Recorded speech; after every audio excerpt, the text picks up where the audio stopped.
안녕하십니까. 중학교 1학년 재단 여러분, 안녕하십니까. 중학교 1학년 재단님들 반갑습니다. 자, 1학년 1학기. 자, 12강 이제 3부 강의를 시작하도록 하겠습니다. 12강 3부는요, 제목이 이제, 12강은 이제 1차 방정식에 지금 활용하고 있죠. 1차 방정식에 지금 활용하고 있습니다. 자, 12강 3부는 거리와 속력에 관한 문제입니다. 거리와 속력에 관한 문제입니다. 거리와 속력에 관한 문제. 너무 어려운 얘기는 이제 안 하겠고요. 이제 간단한 얘기, 이제 개념 설명만 하고 문제 2개 정도만 풀고 마무리하도록 하겠습니다. 일단 기본적으로 우리가 알아야 될 게, 우리가 중학교 1학년들은 이제 이 그림을 알아야 돼요. 이 그림. 선생님이 이제 머리 빠진 이마, 그리고 왼쪽 얼굴, 이제 속력, 그리고 오른쪽 얼굴, 시간에서 여러분들이 이제 13개를 알아야 됩니다. 어떤 거냐면, 이제 거리를 물어볼 때, 우리는 거리는 이제 속력 곱하기 시간이다. 이렇게 이제 여러분들이 암기돼 있어야 되고요. 그리고 우리가 이제 거리 나누기 속력을 하면, 속력분의 거리죠. 속력분의 거리하면 이제 누가 되고 시간이 되고, 그리고 이쪽 보게 되면 이제 이쪽을 보게 되면 이제 거리를 이제 시간으로 나누면 누가 된다? 속력이 된다. 이렇게 이제 세 가지. 요 그림을 보고 거리에 대해서도 얘기할 수 있어. 거리 얘기할 때 속력 곱하기 시간. 그리고 이제 속력에 대해서 얘기할 때는 이제 거리 나누기 시간분의 거리. 자, 시간분의 거리. 그리고 이제 시간을 얘기할 때는 이제 속력분의 거리. 이제 이런 것들을 이제 여러분들이 얘기할 수 있어야 됩니다.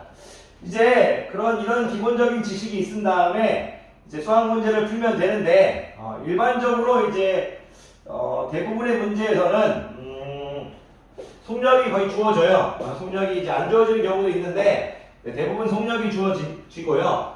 여러분들이 이런 구조에서, 그러니까 이제 물론 속력이 안 주어지는 경우도 이제 문제가 많이 있지만, 여러분들이 아직 중학교 1학년이다 보니까 모든 문제가 그러는 건 아니지만, 만약 이제 거리하고 이제 시간을 이제 요 관점에 조금 야기를 좀 중요시 해주세요. 그다음에 예를 들어가지고 거리를 만약 x로 놓으면 이제 시간에 대한 방정식을 세우겠다. 이렇게 거리를 x로 놓으면, 자, 시간에 대한 문제 풀면 해드릴게요. 시간에 대한 방정식을 세우겠다. 이런 느낌을 가지실 수 있으면 좋고요. 그리고 시간을 x로 놓으면요, 이제 거리에 대한 방정식을 세우겠다. 요 정도 알고 있어 주시면 상당히 좋습니다.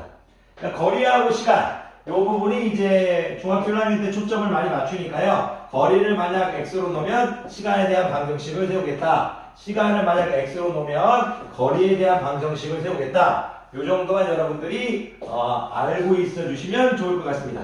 자, 문제 2개만 풀고요. 선생님이 12강 3부는 마무리하도록 하겠습니다. 자, 파이팅 하십시오. 자, 계속 갑니다. 자, 힘들 수 있죠. 하지만 여러분들 견디실 수 있을 겁니다. 선생님이 동영상을 찍는 이유는 여러분들이 오프라인 수업에서는 항상 더 열정적으로 하고 있지만, 이제 혹시라도 이제 선행을 하는 학생들이 집에서 이제 조금이라도 공부할 수 있게 하기 위함이니까 힘내셔야 됩니다. 자, 05번. 문제 읽으면서 그냥 이제 문제를 적지는 않겠고요. 문제를 읽으면서 그냥 이제 그림으로 할게요. 자, 집에서 학교까지 갔다 오는데, 자, 집이 필요하겠네요. 집. 그리고 학교가 필요하겠네요. 집에서 학교까지 갔다 오는데, 갈 때는 시속 5km/h로 걷는답니다. 5km/h. 자, 갈 때는 시속 5km/h로 걷고, 올 때는 시속 3km. 자, 이게 그냥 시속 5km라는 뜻입니다. 시속 5km/h라고 하니까 좀 이상하네요. 자, 갈 때는 5km로 걷고, 올 때는 자, 3km로 걷는답니다. 3km 시속. 자, 3km, 시속 3km로 걷는답니다. 근데, 왕복 48분이 걸렸답니다. 왕복 48분이 걸렸대요. 집에서 학교까지의 거리를 구하래요. 자, 집에서 학교까지의 거리를 모르니까 우리가 선생님이 이제 x라고 하겠습니다. x 킬로미터라고 할게요. 왜 킬로미터라고 설정해 줬냐면 지금 여기 다리도 킬로미터고 여기도 다리도 킬로미터니까 킬로미터로 설정해야 문제가 쉽게 풀립니다. 근데 지금 왕복 48분이라고 했는데 지금 시간이 주인공이라서 48분으로 푸는 건 좋아 보이지 않습니다. 자, 48분을 시간으로 바꿀 거라면 60으로 나눠줘야죠. 60으로 나누면 얘는 자 12 곱하기 5, 12 곱하기 4에서 5분의 4 시간이 되겠습니다. 자, 왕복 5분의 4 시간이 걸렸습니다. 제가 아까 이런 얘기를 했죠. 거리를 x로 놓으면 자, 시간에 대한 방정식을 세우겠다고 말씀드렸습니다. 왕복 5분의 4 시간은 이제 갈 때의 시간과 올 때의 시간을 합친 거겠죠. 갈 때, 올 때입니다. 그러면 우리가 이 시간이라는 것은 우리 이 표 지금 외워져 있는 거죠. 거리, 자, 속력, 시간이죠. 시간이라는 것은 거리를 누구로 나눈다? 속력으로 나누는 거죠. 그러니까 거리가 x니까 갈 때 시간은 x를 5로 나눈 거리를 속력으로 나눈 5분의 x입니다. 갈 때는 5분의 x입니다. 괜찮으십니까? 그리고 올 때의 시간은 시간은 다시 거리를 속력으로 나눈 거죠. 거리를 우리가 x로 놓고 속력은 3이니까 이런 식을 세울 수 있습니다. 거리를 x로 놓으니까 시간에 대한 방정식을 세웠습니다. 갈 때의 시간, 올 때의 시간 합쳐서 왕복의 시간입니다. 자, 우리가 1차 방정식에 활용해서 개수가 분수인 1차 방정식을 풀 때 최소 공배수를 곱해줄 거니까 양변에 15를 곱하겠습니다. 양변에 15를 곱하면 12가 될 거고요. 여기는 3x, 여기는 5x 이렇게 되겠습니다. 그럼 8x는 12니까 x는 8분의 12가 될 거고 x는 2분의 3에서 집에서 학교까지의 거리는 2분의 3km가 되겠습니다. 다리 접는 거 잊지 마시고요. 자, 한 문제만 더 풀어보도록 하겠습니다. 6번. 자, 여기 이제 선생님 기본 교재에 6번이라고 되어 있어서 자, 교재 없는 학생들도 공부하는데 크게 지장이 없습니다. 중학교 거는 이제 여러분들이 영상을 보시면서 자꾸 얘기하시면 됩니다. 자, 동생이 집을 나선 지 10분 후에 이거 좀 적어야겠네요.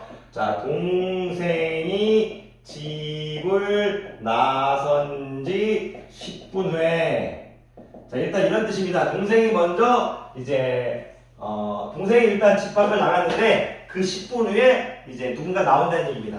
동생이 먼저 집에서 이제 출발을 했는데 10분 후에 누군가가 다시 출발한다는 얘기입니다.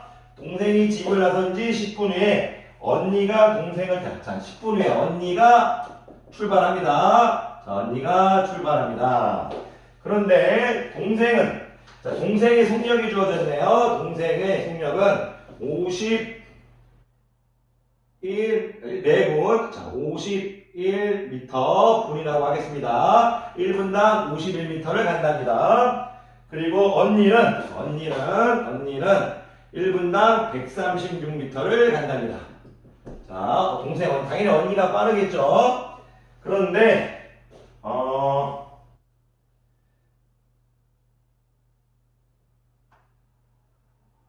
언니와 동생이 만난답니다. 언니가 동생을 만난다. 잡았다 이거죠. 동생을 만난다. 몇 분 후인가라고 했습니다. 몇 분 후인가 이렇게 출제되어 있네요. 몇 분 후인가 이렇게 출제되어 있어요. 문제를 잠깐 분석하면 약간 좀 양념을 칠게요. 동생이 언니의 돈을 뺏은 다음 도망갔어요. 근데 이제 언니가 그걸 눈치채고 빨리 가서 동생을 잡았다 이거죠. 근데 몇 분 후에 잡냐 이거예요. 당연히 동생이 먼저 출발해도 언니가 빨리 잡아서 빠르니까 잡겠죠. 그게 바로 몇 분 후인가 이렇게 있습니다. 동생을 만난다. 자, 그런데 언니가 출발한 지 몇 분 후에 몇 분 후인데 언니가 출발한 지 몇 분 후인가 이렇게 되어 있습니다. 그러면 일단 문제를 풀기 전에 우리가 모르니까 여기를 x분이라고 할게요. 자, 언니가 출발한 지 x분이라면 출발한 지 x분 후라면 동생이 출발한 지 동생은 10분 먼저 출발했으니까 x 플러스 10분 후가 되겠네요. 네, 동생이 10분 먼저 나갔으니까 자 여기서 지금 제가 물론 나중에는 이런 어떤 구체적인 설명이 필요 없지만 지금 아주 중학교 1학년이니까 시간을 x로 놨습니다. 시간을 x로 놓으면요 우리가 아까쯤에 얘기했지만 제가 거속시에서 시간을 x로 놓으면 거리에 대한 방정식을 세우자 했습니다. 거리에 대한 방정식 두 사람이 만났다는 건 똑같은 거리를 움직였다는 얘기입니다. 동생이 출발하고 쭉 가고 언니가 쫓아와서 잡았습니다. 그럼 동생이 이동한 거리나 언니가 이동한 거리는 똑같습니다. 언니가 이동한 거리도 똑같습니다. 즉 거리 이퀄 거리로 이제 식을 만들겠다 이겁니다. 그러면 거리는 속력 곱하기 시간이죠. 자, 거리는 속력 곱하기 시간입니다. 거리는 속력 곱하기 시간입니다. 그런데 이쪽을 선생님이 언니가 이동한 거리라고 하겠습니다. 거리인데 자, 언니의 거리, 자, 동생의 거리 똑같다 이겁니다. 만났으니까 자, 언니가 빠르죠. 언니는 136m의 속력으로 x분 움직였고요. 동생은 51m의 1분당 51m의 속력으로 자 x 플러스 10만큼 움직였습니다. 곱하기 기호 생략하고 자 136x는 51x 플러스 10 이렇게 하겠습니다. 자 우리가 시간을 x로 놨기 때문에 거리에 대한 식을 세웠다 이렇게 말씀하실 수 있으면 중학교 1학년으로서 완벽할 것 같습니다. 자 그럼 136x가 될 거고요. 51x 플러스 510이 되겠네요. 그럼 일로 와버리면 85x는 510 이렇게 되겠습니다. 자 510을 85로 나누면 6 되겠네요. 몇 분을 넣으니까 6분 되겠습니다. 자 이런 식으로 해서 오늘은 1차 방정식의 활용, 거리 속력에 관한 문제를 풀어봤고요. 거리를 x로 놨을 때 시간에 대한 방정식을 세우시고 시간을 x로 놨을 때 거리에 대한 방정식을 세우겠다. 요 정도 알고 계시면 좋을 것 같습니다. 물론 모든 문제를 이렇게 푸는 건 아닙니다만 일반적인 방법이라고 말씀드렸고요. 그리고 이제 여러분들이 점점 실력이 쌓아가면 다른 방법, 더 어려운 문제를 풀면서 조금 더 이제 많은 것을 가르쳐 드리도록 하겠습니다. 자, 강의 듣느라 고생이 많으셨습니다.